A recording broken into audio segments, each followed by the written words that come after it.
you personally have probably taken what many would have called one of the most difficult things ever to do, which is to step into the shoes of somebody like Steve Jobs. And I know you've been asked this question probably a million times before, so please bear with me if I'm asking it again. Did that ever daunt you at that point?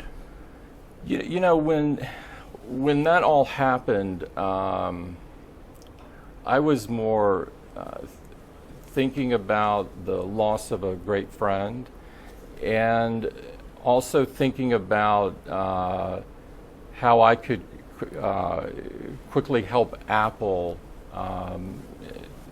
through the loss of Steve. And so I never stopped to think about this is daunting. It's just not how my mind works. I'm a very optimistic guy, and so I always think there's a solution for everything.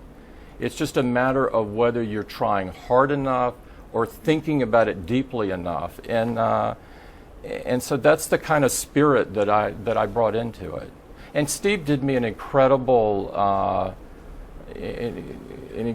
thing in terms of lifting a burden when he told me to never think about what he would do, to just do what was right, and I think that really helped me mentally through it.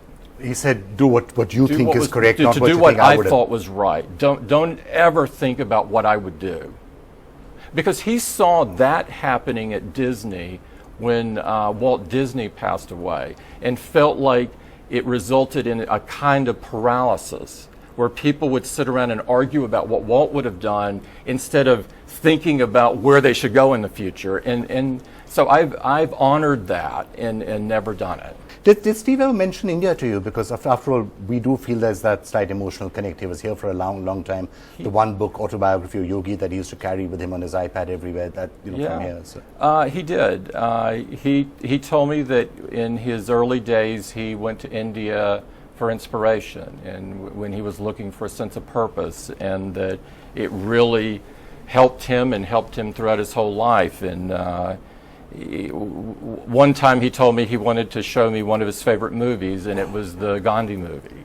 And so I think that lived with him, that affinity lived with him for a lifetime.